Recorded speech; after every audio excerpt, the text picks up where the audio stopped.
Vamos então iniciar mais a resolução de mais 4 exercícios do Enem 2025. O próximo é esse aí. Um exercício bem tranquilo, né? Nos moldes daquele que eu resolvi no primeiro, na primeira ou na segunda série, acho que foi na primeira, que era só fazer uma subtração. Aqui é só fazer uma divisão, né? Ele fala assim: o dono de uma sorveteria armazena sorvete em potes de 20 mil centímetros cúbicos. Ele serve o sorvete em taças, em porções de 250 ml. A quantidade de taças que ele consegue servir a partir de um pote cheio de sorvete é. Bom, aqui ele manda aqui uma unidade de centímetro cúbico e outra aqui em ml. Mas nós sabemos que centímetro cúbico, 1 centímetro cúbico equivale a 1 ml. Então, se eu transformar aquele ml que está lá, ó, em centímetro cúbico, não altera nada. Portanto, é só eu dividir esse número por esse, que eu descubro o total de potes. Então, vai dar 20 mil dividido por 250, 80 potes, e a resposta é a letra D. Muito tranquilo. O seguinte, esse já é mais elaborado um pouquinho, porque nós vamos analisar dois gráficos. Em uma escola, todos os estudantes do ensino médio praticam uma das três modalidades esportivas oferecidas como atividade física, e cada um deles pratica somente uma dessas atividades. Os gráficos trazem alguns dados relativos aos quantitativos de estudantes que praticam essas modalidades esportivas nessa escola. Apesar de algumas quantidades não terem sido informadas, qual é a quantidade de estudantes no ensino médio dessa escola? Ora, vamos lá. Eu tenho aqui uma relação entre a parte roxa do gráfico coluna e a parte roxa do gráfico pizza, né? Os valores encontrados aqui no gráfico coluna vão corresponder a esse 80. Então vamos lá. Vamos observar o gráfico de coluna primeiro. Sabemos que a soma das três colunas roxas é igual a 80, né? Ou seja, se eu somar esse, vai dar aquilo lá. Muito bem. Então vamos somar, né? Vamos calcular quantas medidas verticais tem as três colunas roxas. Então aqui, ó, ela tem uma. Essa aqui tem três e aquela lá tem quatro colunas roxas. Essa aqui, uma coluninha. Essa aqui tem três pedacinhos desse. E essa aqui tem quatro pedaços desse um aqui. Então, eu vou chamar de x cada medida vertical. Vou ter aqui x. Portanto, aqui eu tenho 3x. E aqui eu tenho 4x. Se eu somar, tem que dar os 80, que é esse valor no gráfico de pizza, né? Com isso, eu acho o valor de x. O x vale 10. O que que é o x? Essa distância aqui, ó, 10, 10, 10, 10, 10, 10, 10. Até aqui nos interessa. Portanto, nós vamos ter o seguinte, ó, 1, 2, 3, 4, 5, 6 linhas, né? Cada uma delas vai me dar a quantidade de estudantes por coluna. Então, vamos lá. Contando a turma do futebol primeiro.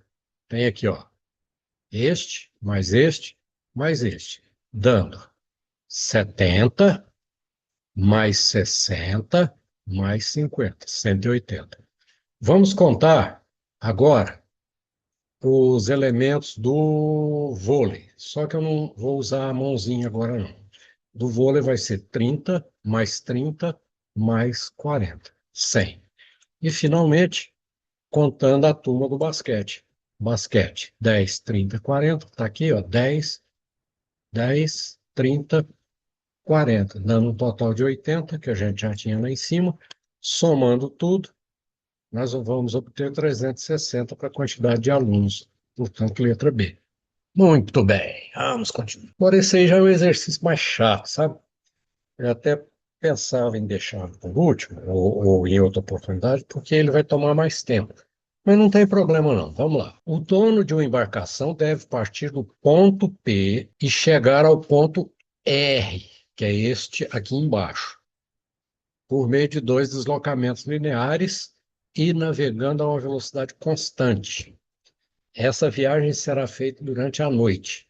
E como ele dispõe somente de uma bússola e de um relógio, planejou sua rota da seguinte forma. Primeiro, partir do ponto P na direção 110 graus e navegar por 4 horas alcançando o ponto Q. Então, ele vai fazer a distância aqui, PQ, a partir do ponto Q na direção 90 graus e navegar por 2 horas alcançando o ponto de destino, que é o ponto R. No entanto, ao direcionar o barco para o primeiro deslocamento, o fez na direção 340, que é essa aqui, ó, em vez de 110. Com isso, realizou o seguinte deslocamento. Partiu do ponto P, 340 graus, navegou por 4 horas, alcançando o ponto S. Partiu do ponto S, foi até o ponto T, a 90 graus, e navegou 2 horas, alcançando o ponto T. E depois ele fez o resto aqui, de T até R, que é o detalhe do problema, né? O dono da embarcação só percebeu o equívoco ao chegar no ponto T. Com isso, agora ele precisa definir a direção e o tempo de navegação que lhe permita, partindo do ponto T, chegar ao ponto de destino R por meio de uma rota retilínea. Considere 0,64 como aproximação do cosseno de 50.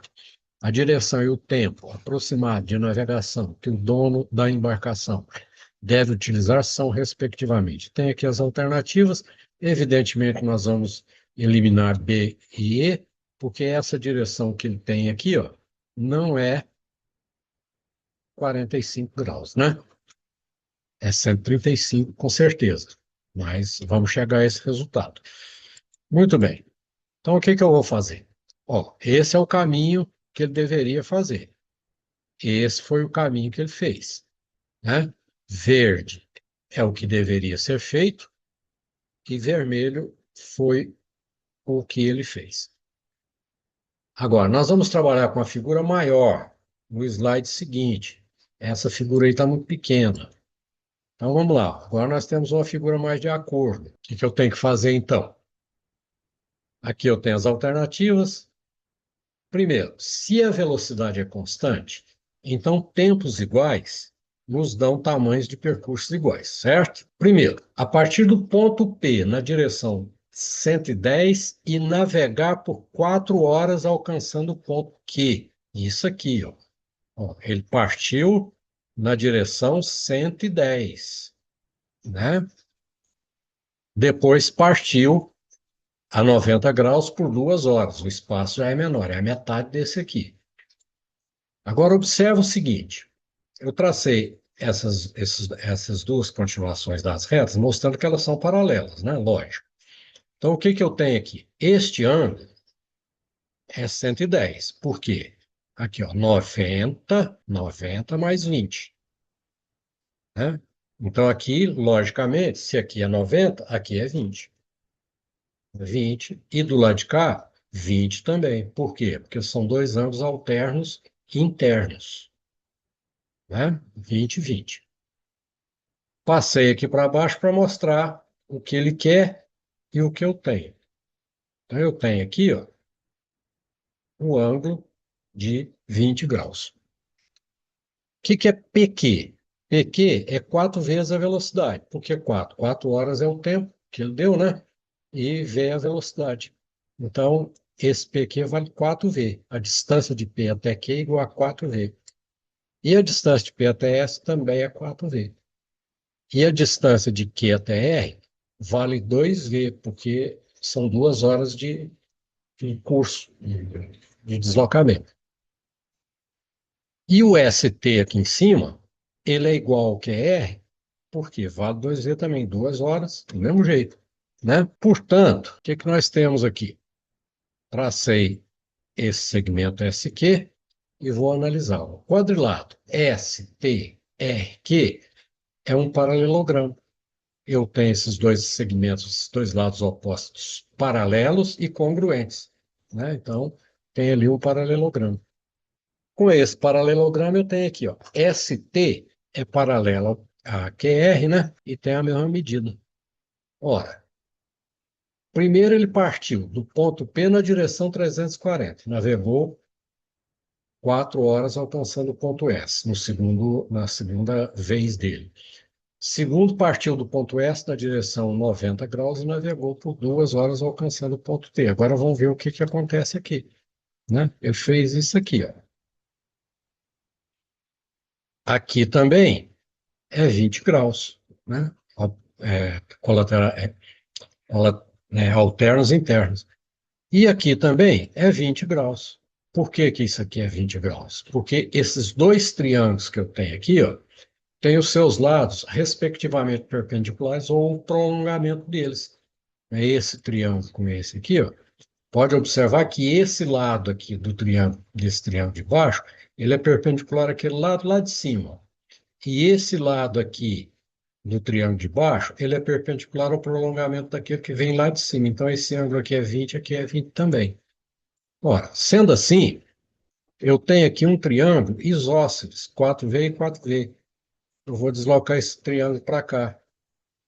Vou chamar este ângulo aqui, ó, do valor dele, que é 130. 90 mais 20, o exercício deu também essa situação. Aí eu vou usar a lei dos cossenos.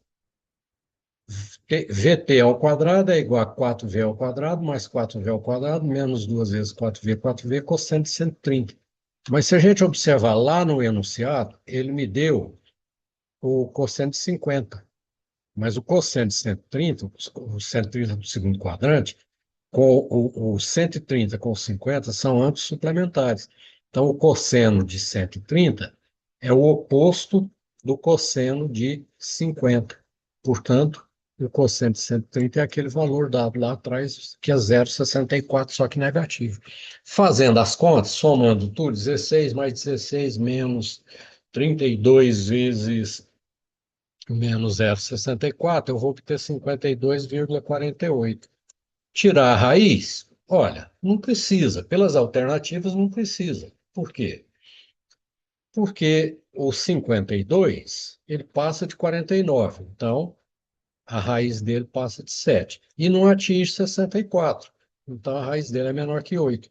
Portanto, a nossa resposta é essa aqui. Um exercício bom, dá um trabalhozinho, mas um exercício agradável, né? Esse já não é tão complicado assim. Uma caixa de descarga acoplada a um vaso sanitário tem a forma de um paralelepípedo reto-retângulo, cujas dimensões internas da base são 2,5 por 1,5, tudo em decímetro. Nessa caixa, uma boia que interrompe o abastecimento quando a altura da coluna de água atinge 2 metros. Desculpa, 2 decímetros. 2 metros é muito longe. Conforme a figura, 2 decímetros. A cada acionamento da descarga, todo o volume de água contido na caixa é despejado no vaso. Para reduzir o volume de água despejado a cada acionamento, uma pessoa colocará no interior dessa caixa garrafas de 300 ml, 300 ml, cheias de areia e tampadas de modo a ficarem submersos quando o abastecimento for interrompido. Para garantir o funcionamento eficiente, o mínimo de água despejada a cada acionamento deve ser de 5 litros. A quantidade máxima de garrafas que serão colocadas nessa caixa, garantindo um funcionamento eficiente, é igual a. Então, ó, o volume que eu tenho lá de água, 2,5 vezes 1,5 vezes 2, que vai dar 7,5 cúbicos, que equivale a 7,5 litros. Então, o volume da garrafa, para dar só 5 litros de descarga, como ele está pedindo aqui, o volume das garrafas tem que ser 7,5 menos 5, que dá 2,5 litros, né? E ali ele falou para nós que o volume da garrafa cheia de areia, né, é 300 ml, ou seja, 0,3 litros. Portanto, se eu dividir 2,5 por 0,3, eu vou ter 8,33. Logo, 8 garrafas, né? Aí eu tenho lá 8 garrafas. Pronto. Por hoje é só. Mais 4, né? Voltamos numa outra oportunidade. Obrigado pela atenção.